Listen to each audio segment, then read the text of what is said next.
Good morning, everybody. For those of you that are new to the channel, welcome. My name is Johnny Mac, and for those of you that are returning subscribers, welcome back to another New World video. Today is the day.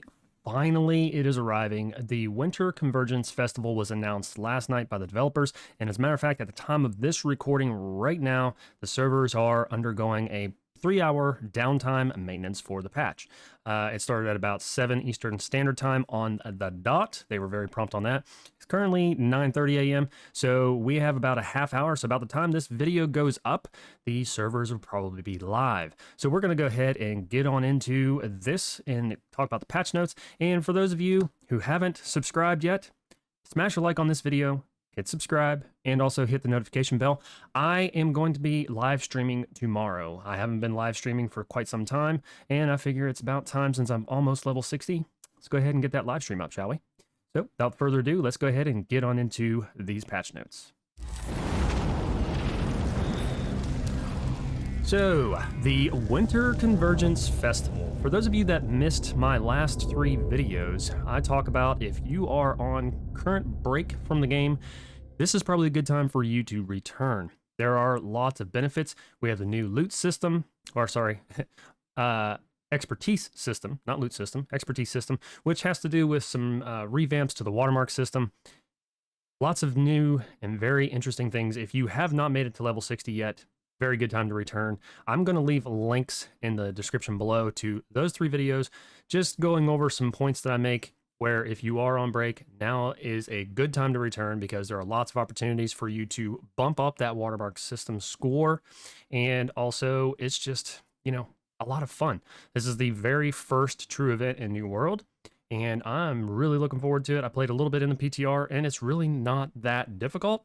So let's go ahead and get on into the patch notes. So, holidays have arrived in Eternum, starting December 16th, and this event will run through January 11th. So we have a good deal of time.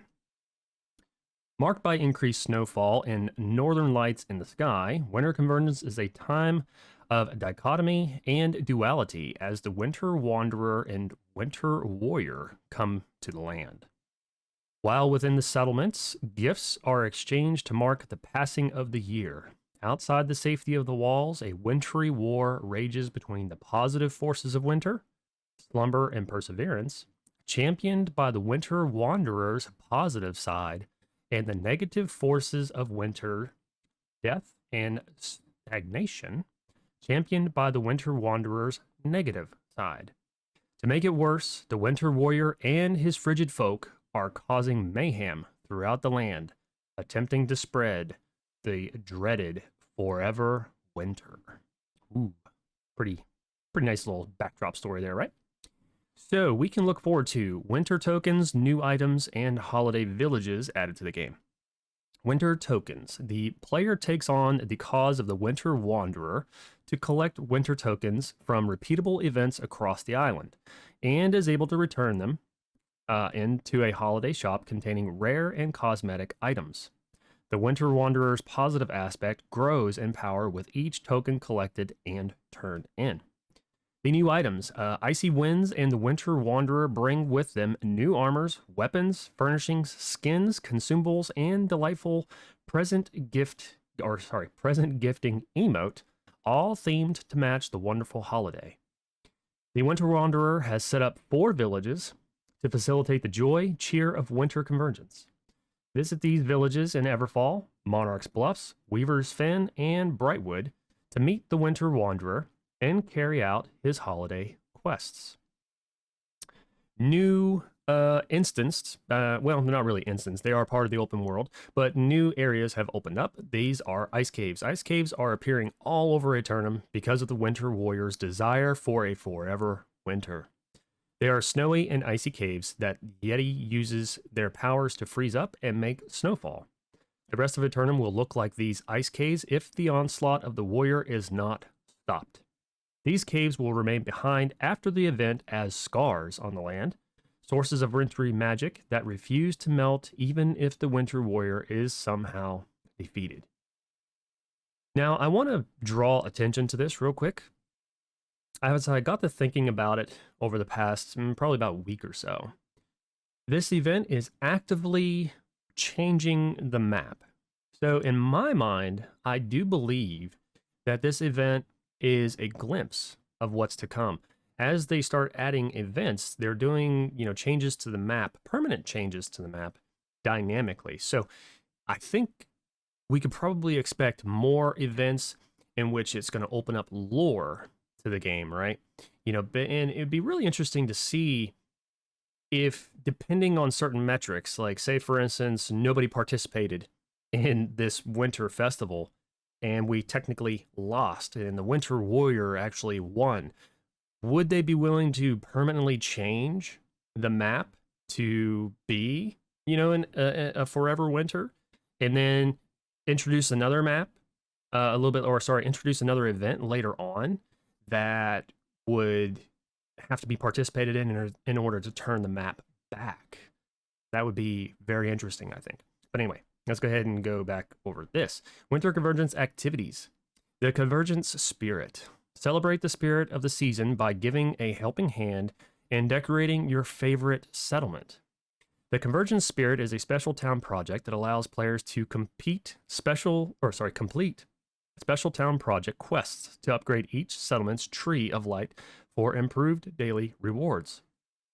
Each day, the first three interactions with the Tree of Light and settlements will grant presents that will also grant a lockbox with a gift of appreciation for participating in the festivities.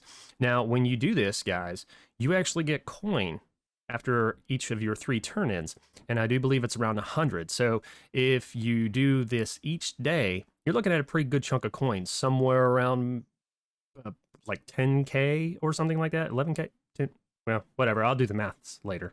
But I think it's somewhere around 10K. Level 60 players can also get diamond gypsum from their first 3 interactions with the Tree of Light and settlements, which will be enough to form a gypsum orb, which can be used to increase a specific item's expertise. So for those of you that are getting close to 60 or you're in 60, maybe you're taking a break, this was one of my points, that this is well worth coming back because this gives you a guaranteed bump in your watermark score. So very important, guys. Lost present recovery. Those dastardly frigid folk are spreading their mischief and stealing presents across Eternum.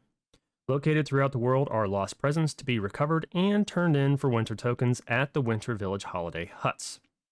So you get these tokens by, turning into the tree, so forth and so on.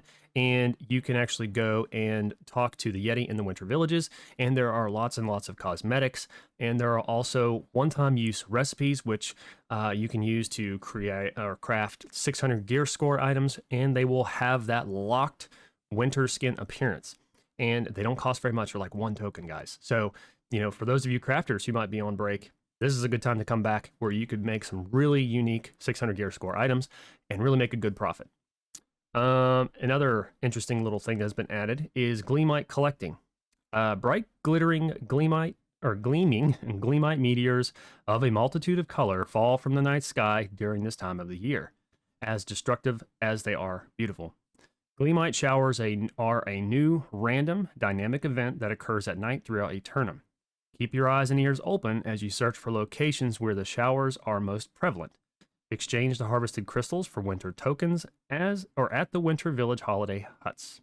Happy hunting. So what happens is, guys, is at nighttime, when you see the Aurora Borealis that pops up in the sky, that usually indicates that there's going to be a meteor shower, and basically all you have to do is just go and find these Gleamite meteors whenever they fall. Winter Convergence quests. 7 new quests will round out the story for the Winter Convergence event. The quest line begins at level 25 and concludes at level 60. So once again, some free quests to take part in if you are not yet level 60. I actually cannot wait for this because I am so very close to level 60. I've got like 1.5 levels to go, and hopefully these quests will actually give a pretty decent amount of XP. That is what I'm hoping. So overall, very, very excited, very interesting times. I cannot wait for this new event, guys. Once again, I will leave in the description below the link to my previous 3 videos where I outline why I think that this is going to be a good time actually to return to the game if you are currently taking a break. And, once again, very interesting event in that once this event is done, these caves that are spawning, these ice caves, they're going to be staying behind. there's so much potential that they could do with this. Like I said, what if they introduced an event where we kind of lost and it permanently changed the map in a way, and then they had to introduce another event later on that we had to participate in and win in order to change it back. Big brain moment, guys, big brain. So, as always, guys, if you haven't subscribed to my channel yet and you like hearing my voice and I don't annoy you, be sure to hit like on this video, hit the subscribe button, and give that notification bell a little tickle. That way you get notified when I make future uploads of videos just like this one. And as always, guys, I'll see you in the new world. And also, make sure to catch me on live stream tomorrow. Catch you in the next one.